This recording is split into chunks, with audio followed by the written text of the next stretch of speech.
You know, those old ways of looking at men. Oh no, that's not allowed. You've got to be a girly man these days. You've got to wear lipstick and eyeliner and get breast implants and be prepared to have a baby and a plastic womb.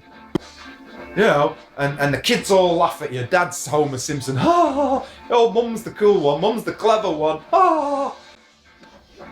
Is that so? I must be the rare exception then, because it don't go like that for me. I'm telling you now. And then you grow up as a man with the myth of manhood. As a young boy, the myth of manhood. What's conventional wisdom then? Oh, it's doing away with the convention, isn't it?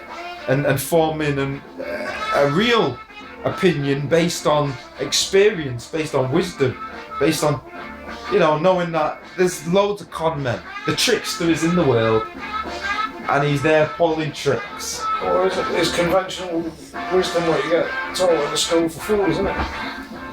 Yeah, but sometimes it comes right back round and you realise what was for fools is actually made by the intelligent for fools at first, but also for the intelligent.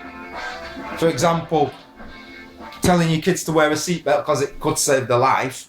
We're not promising that you'll have an accident, we're just saying it could save your life if you do have an accident. So it's just some sense. But if you as the adult don't follow your own advice, you not only are a hypocrite, but how are you showing your children the difference? I ain't got no kids, but I have driven around quite a lot these days without wearing a seatbelt, but that's largely because I prefer to do that. But when you've got your kids, you'll make sure they're strapped up.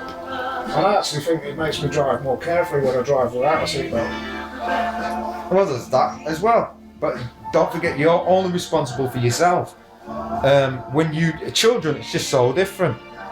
So because parents, I think, they know what it's like to have children. They can kind of look at things a bit like how the government looks at things. Yeah? Or mature adults.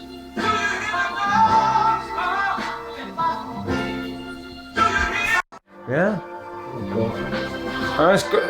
Anyways, we've got to wrap it up because my battery's running out of power and time, recording time. So, what I want as a solution right, is it's got to start in every city, but I'm dealing with my city. Yeah. You see, Manchester, they haven't got a real plan, a real blueprint for the creative industries. There's people that are in it at the high end, and then you've got the voluntary. All the middle-sized businesses, because of economics, etc., and the way the technology's changed, that's not there anymore. There's only the elite, high art music, you know, Sony Records, lots of money, and then what we call voluntary, or you can make some money, but that's just about expenses. We're talking about making a living off it, yeah?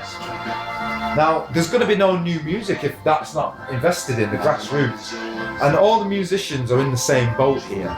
They're being exploited again and again. So what's the most important bit of infrastructure that we need that's missing? Because it's infrastructure you're talking about. Yeah, well, there needs to be some logic, because musicians are too emotional. They think they can solve all their needs with emotion because they're driven by the music and they're passionate for their music, but the logic is missing. Why do you say that? Because the level of promotion is poor for a start. That's not musicians, that's promoters. But these days musicians have to be promoters because there's no room for a promoter who can't do his job well. You know, and in this town. So why are they all just bullshit promoters now and they're not musicians? Because they're lying. They're lying. Simple as that. They don't value for a start how much it actually costs to have a band. To have an actual band turn up, you've got a drummer, a bass player, a guitar player, and a keyboard player. And let's assume one of them sings. So that's a 4-piece band, right? And they're going to take probably a month or more, you know, rehearsing and getting things right. But people only want to pay for the day without realising you're paying for a month's worth of rehearsing. You're paying for a guitar that costs £700 and a bass that costs £800 and a set of speakers that cost, you know, over £1,000 and an engineer that is charged. You know what I mean? When you put all that money into it and then people want to come and say, oh, but play for free or pay to play. No. And the reason the venues have turned around doing that is because the government started charging them for licensing. And the money that used to be used to pay for bands is now being paid for the government licensing. It's all PRS. PRS and things like that. But the government have to get the money as the council to then pay to the PRS only once you make that claim. So as the artist, those people that go around doing covers, they're just making money for all the established artists, but the new music's not getting heard. Yeah, so because the grassroots has been destroyed by these bad business moves and emotional moves and poor business practice, it needs remedying. Yeah, because there's a lot here. There's Media City, you know, which is basically all the TV companies are going to be starting coming here more and more. You've got a lot of technical people. Right, okay, so what you're saying is things need to tighten up, yeah? Yeah, and people need to have the trust. How do you think Trust. where do you start tightening things up? Well, it's got to start with small groups, ones and twos, building up the trust, doing things successfully, and slowly getting there, and then turn that 2 into 4. It takes a whole team. I'm all the time trying to build a team of people. You know, I need cameramen, I need editors, I need technical people, I need actors, I need musicians. And I don't really need them, I can do all of that myself, but I'm willing and I want to work with them. And I want to work with the best of the best, meaning people who want to achieve things, who have not got just a big ego and it's all about them. You know, because there's plenty of people with egos, which is the same as the emotion. It just stops it from happening. We need, you know, logical people. It's like last time we had a logical person who was trying to do something. It's like Tony Wilson, which is like 20 odd years ago. Come on, man. Tony's not the only person who knows how to run the music business or to do something, but he did have contacts and he was able to go directly to them. You know, the people with the business contacts, it's like they're scared of us. Anyway, I'm looking for people, you know, who realise music is the remedy. Music as the cure. You know, the spirit it brings to put people at ease and to change their life.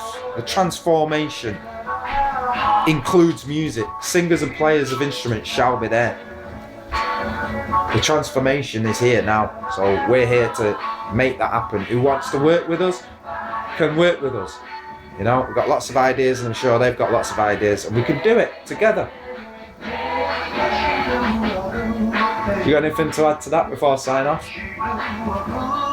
Well, I just know that this is a small town, you know, really. And the people that I know, that I've met in this town, that are doing shit, Yeah. doing their own thing, are serious about it. Yeah, people like Sefton and that, who set up the club and that. They have to be logical, they have to live in the real world. Yeah. And, you know,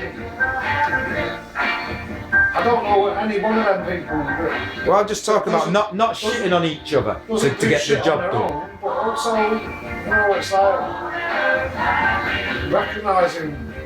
Because we can't gig in the same venue every week, so next week that venue is every musician's venue. It belongs to us all, you know? So it's